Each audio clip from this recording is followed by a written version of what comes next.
Welcome to The Last Word. Mr. Chris Popes right here. No, I'm David Jenkins, and Chris, yes, finally, after the first 4 weeks, we finally have some upsets, some disparity among our ranks here as far as the games go. I think the biggest one, really not a surprise, but it's an upset nonetheless, was Sikeston over Cape Central. Second year in a row that Sikeston has beaten Cape Central in the regular season when Cape Central was favored. Second time in a row that I missed the game, so maybe that's the key. Maybe you just don't need to show up when they. Apparently, well, maybe for Cape they might. Yeah, for Cape they want to pay my way up there. That's right. Yeah. But Sikeston, they came in and they were able to kind of control the Cape running game and able to get a big game out of Justice Faulkner and pull out the win.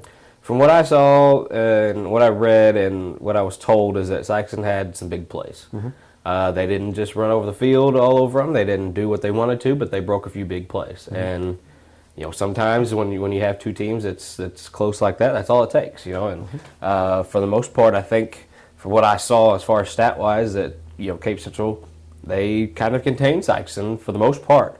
But Justice, like you said, Justice Faulkner sprung a big run. Ricky Scott had a big touchdown, pass and catch, and it was just one of those things where everything kind of went right for Saxon in small doses, and that propelled them to a win. And it's in a rivalry game like that. Not many people. I know you go in and say, Cape, they blew them out last year in districts, but this isn't the same team. No, it's not the same Cape team. But when you get and Saxon hasn't really shown that fire, hasn't shown that big playability a lot, and against opponents, right. against quality opponents. But when you get these two teams that you never know, and Saxon was able to pull out. The thing that surprised me is that Cape didn't throw the ball more. Yeah. A week after Sikeston gave up 300 plus yards through the air, I think it was. Very very few passes from Cape, and apparently Chisholm dropped back to throw a lot, but then would just take off running and seemed to not want to pass the ball. I think against Sikeston, I think you have to throw the ball. I think that's the key to winning against Sikeston. And we've talked about on here before that if there's a weakness on that defense, it's in the secondary. And, for sure. And Cape's got some athletes. Parker's a good receiver for him. Throw it up to him, let him see what he can do. Yeah. I thought they would throw the ball more, but still, they're liable to meet up again in districts. That's kind of been the way it's kind of ran the last few years, and especially if they finish 2-3, they'll play that district semifinal game, and chances are it'll be at Sikeston. Sikeston, seems to be, they'll be the, if things play out the way we kind of figure it will, they'd be the home team in that game, and that would be kind of a rematch of last year, the way it falls. But I think that would be. I think fans would love to see that game. Sikeston and Cape have turned into a real big rivalry lately. Yeah. And unlike last year, I don't think it's going to be the blowout. No. Cape Central loses that game last year. They just blow out Sikeston the next game. This time it could be exactly the same. Yeah, I don't see either team. Blowing out the other in this series for a while now. I think there's no Al Young. If Al Young walks through that door, he's going to be wearing a SEMO uniform. And that's the difference. And that might be the case for their passing game. It's just he's not that safety blanket for Coach on that he's had in the past. And I mean that's big when you lose a guy like that you don't have to worry, just get it in his vicinity and he can go up and get it. Now I'm not saying that they don't have guys that can maybe replicate a little bit of that, but they're not Al Young. No, there is no Al Young. No. And like I said, if he comes through the door, it's in a SEMO uniform, not in the black and orange. But still, I just kind of thought they would throw it more, especially after seeing what Jackson did. But they were able to run the ball some against Saxon. Chisholm had a big day. I think he had over 100 yards. I mean, he had a big day. So it's not. I mean, I'm not taking anything against him. I was just kind of surprised that they didn't try to exploit the defensive backs for Sikeston more. But Cape Central's got another tough game coming up this week when they play Poplar Bluff, and Poplar Bluff has shown now that they have not played a strong schedule. I've mentioned that several times, but last week they were able to play Farmington, who Cape went to overtime with, and it was a back and forth game that Poplar Bluff won by a touchdown. So this ought to be an even game. It's at Poplar Bluff. Cape's won the last 6? Is that correct? Cape has won the last 6 games against Poplar Bluff, and not many people may have known that because it just doesn't really seem to be a game that you think would be dominated like that. But Cape's had some pretty good teams over the last few years and just kind of went over there and has had much trouble with Poplar Bluff. And Like you said, Poplar Bluff, their schedule I think it was a good test against Farmington. Farmington's not a bad team at all. But they've both beaten Farmington. Cape needed overtime to do it, but they both beat them. And the one thing that can kind of concern me is that Cape kept Farmington in the 20s. Poplar Bluff allowed 41, I believe, 42 to Farmington. That's a lot of points. That's a lot of points in my mind when you're looking at both teams and trying to compare teams, which is a horrible way to pick a game. But I think Cape Central bounces back. I think in a close one, I got them 32-28. They've won the last 6, and that's about all I got, really. It's just I think that they just don't really. They've just kind of had their number, and for some odd reason, that's just another way to do it. Funny you bring up the score, that Cape held them in the 20s, because I was thinking, well, Cape runs the ball, they slow it down. Farmington runs the ball a little bit. Poplar Bluff just throws it all over the place, so they're going to have a higher scoring game. And I thought, well, I think Poplar Bluff may have the edge just because of their offense and how they can exploit the defense. So it's kind of funny. You're going defense, I'm going offense. Defense wins championships. But well, I mean, Cape hasn't really given up a lot of points. I wouldn't say that they haven't done that, but I don't. I think the biggest one was against Mountain View Liberty. I think, if I'm not mistaken. Yeah, I think they gave up 30-something points, and it's not, for a high school football team, that's not bad. Not. Keeping teams in the 20s and below is not bad. I'm going to go Poplar Bluff in a close one. I think it's going to be in the low 30s. I think Poplar Bluff.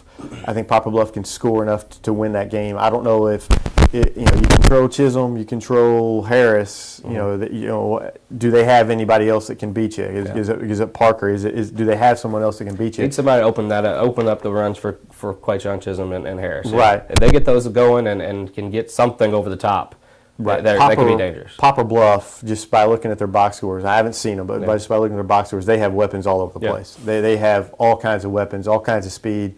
They're tough to defend, and I'm gonna go ahead and say Poplar Bluff in a close one, but I think that's the game of the week. I think that's it's going to be a fantastic game. I think I'm with you, and let's go to the victors of that last upset is Sikeston, and surprisingly after 4 games they're sitting at 3-1.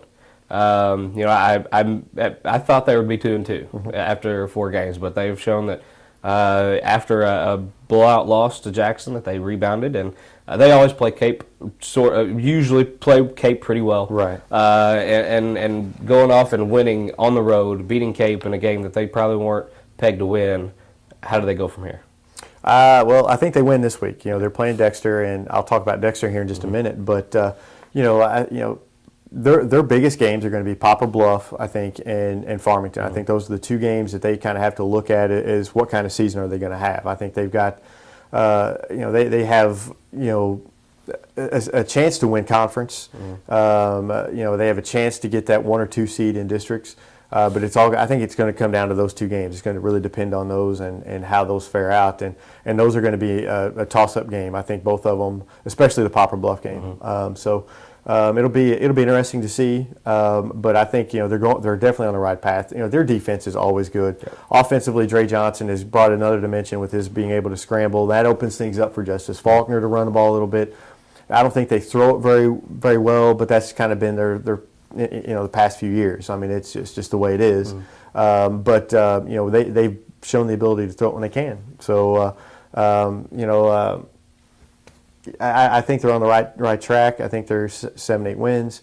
I think like I said, it comes down to those Poplar Bluff Farmington games. Coming into the year, saying that this Saxon team is going to have a chance to win 7 or 8 games, I think they'll take that. Yeah, I do. Yeah. Just from what they have on the field. Not saying anything bad, but it's just from what they've seen in the past as far as the athletes that they've had and the things that they could do offensively just hasn't been quite the same. For them to win 7 or 8 games in a year would be, I think, a success, and to come out 1-1 against Poplar Bluff and Farmington, I think this is the best case scenario. But they have the ability to win both of those. They can win both. They can really go on a little run here. Yeah. This win against Cape Central can really kind of propel them to maybe an even better season that they thought they could have, I think. Yeah, and they played Dexter this week. We saw Dexter play, and being a Dexter grad, I was actually very impressed with how much they've improved. I saw them play in the Jamboree. I saw them play, like I said, Friday night, and I thought they've improved a lot. One thing that really impressed me is almost on every play, especially on the defensive side of the ball. All the players were looking to the coaches. Hey, this happened. Explain this to me. What do I need to do? What do I need to do here? They come over the sideline. The coaches are explaining plays and things.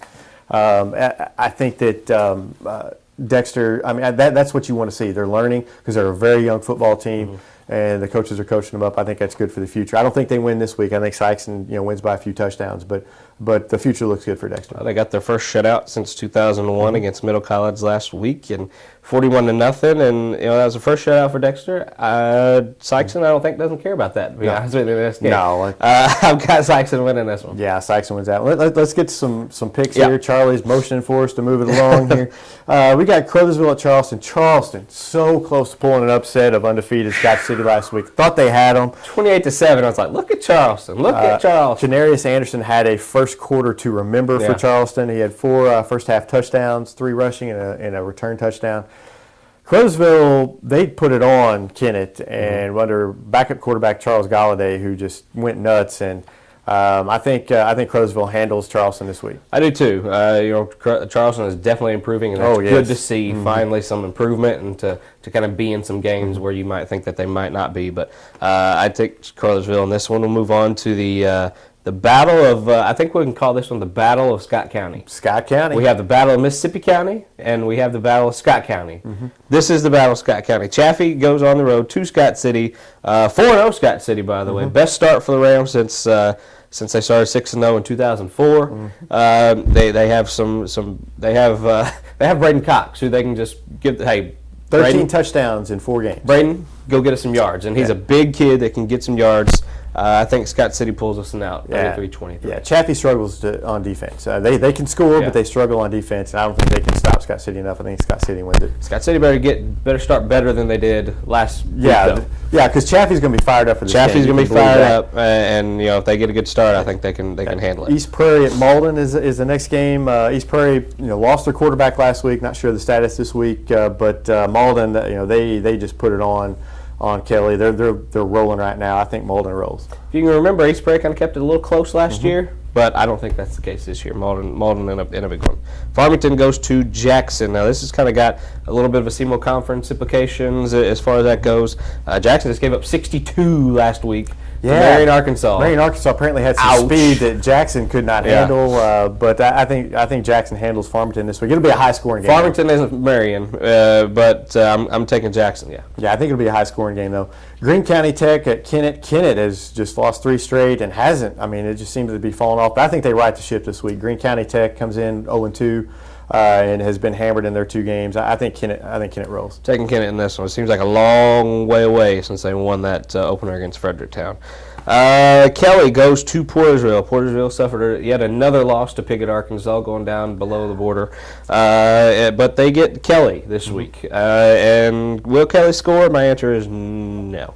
Yeah. Portersville 45-0. Yeah, Kelly, they're off to a rough start, but Portersville just couldn't handle that power running game of Piggott, and the offensive line play, especially in high school football, can dictate a game. And, absolutely. And in this game, Portersville's offensive line, I think, will dictate the game. I think they'll roll over Kelly.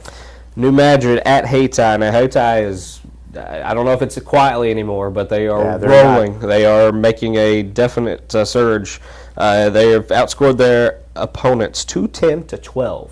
In 4 games. Yeah, they don't give up anything and they score a lot. That's a bad recipe for New Madrid. New Madrid had the long off. They were off last week. That's our apologies for the Rector mishap. It was on the schedule at one time and some schedule snafu apparently. Yeah. But NMCC, they had that week off to prepare, but I don't think it matters. I think Hayti scores often and they win huge. I hear you. I got Hayti in that one, and then. Maybe the Battle of Perryville. Can we call that battle of? Can we call it Only that? People in Perryville care. St. Vincent goes to Perryville. St. Vincent's 2-2. Perryville is 1-3. I have no idea. St. Vincent. I'm going population theory. Perryville has more of a population in their school than St. Vincent. They have more opportunities for better players. We're going to go Perryville. That's a good way to think. I mean, population theory. They haven't played in a long time. No, it's been a long time. They've been, if ever. I'm sure they have, but hey, who knows, man? Come on, Perryville. I need the game, Perryville. I need it. It is time for the official last word. It's a new segment we've been introducing the past few weeks, and this week David Jenkins has the stage. Last week, Malden took on Kelly, and as many expected, it was a romp of 85-0. Malden scored 50 points in the first quarter to tie a state record, and it was just kind of an unfortunate set of events, set by the schedule, that with Kelly and Malden being in the same conference, they're forced to play each other. And Malden, we all know, is rolling right now. Kelly's kind of struggling to find their footing in their third year of football, and I've read a lot of people who said Malden was running up the score and everything, but looking at it and everything, it really was. There's not much you can do in that situation, and I feel for both teams actually. I feel for Malden. They played everybody. You can't run out of bounds, just to stop the bleeding. You've got to play the game. You don't want to teach your kids not to play the game hard, and I think it would be a disrespect to Kelly at the same time if you do that.